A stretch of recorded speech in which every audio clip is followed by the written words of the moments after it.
बियाह शादी के दिन चलता, लगन के दिन चलता, ओही में व्यस्त बा आदमी।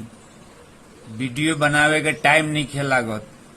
एक दिन में 2 गो 4 गो न्योता पुरावे के पड़ता। टाइम नहीं खे लागत कि वीडियो बनाई। आज सोचनी है कि चलो आज कैसे हूँ वीडियो बनाई, बना देनी है।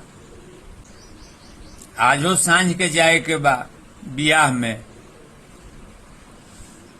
एगो चीज देखनी है, एगो तिलक में बैठा रही जा हमनियों के। तो आजकल ठंडा चलता नु, तिलक और बढ़ जाता तो ठंडा चलता। ई देखत तनी ठंडा चलावे खातिर नयका लइका बड़ा चोट करत रहे सो। चलहाकियों कनी के देखनी कि 2 गो बड़का बड़का बोतला चुरा के धो दो तारे सो। एने 2 जना के गिलास में देला सजा के होने 2 घोट पी के फेन आओ तारे सो। हम चले ठंडा चलावे खातिर झगड़ा कर लो तारे सो। कतनो कीन के आवत लेकिन 2 गो चुरा के रखिए देव तारे सो। उहे हाल आइसक्रीम के देखनी। खाना में आइसक्रीम रहे, खैला के बाद तो जेकरा घर परोजन रहे 2 गो आइसक्रीम कहू बड़का बड़का पकीटवा ना होला, ले जाके फ्रिज में चुराई ले सो। कहता सब बाद में खाइब जा।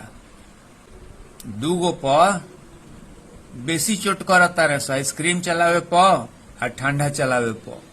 काहे खातिर 2 गो चुरा के रख देव तारे सो आ खाता रहे सो।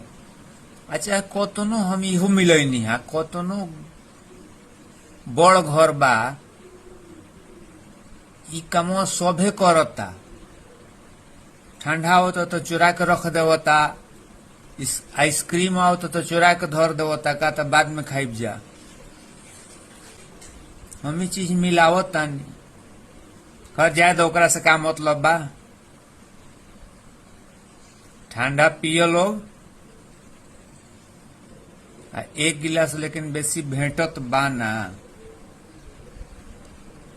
1 गिलास से ठंडा बेसी भेटत नहीं खे।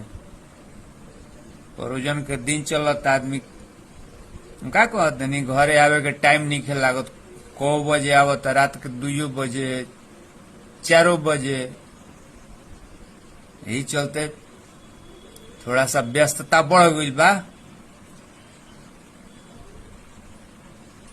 वीडियो फैन बनाइब रेगुलर, लेकिन टाइम नहीं खे लागत। ठंडा आदमी चुरा के रख देवता रे। हाँ, ठंडा आइसक्रीम चुरा के धो देवता रे आदमी। कैसनो गारा ना होखे। चलो ठीक बा, भेंट करम फिर अगला वीडियो में।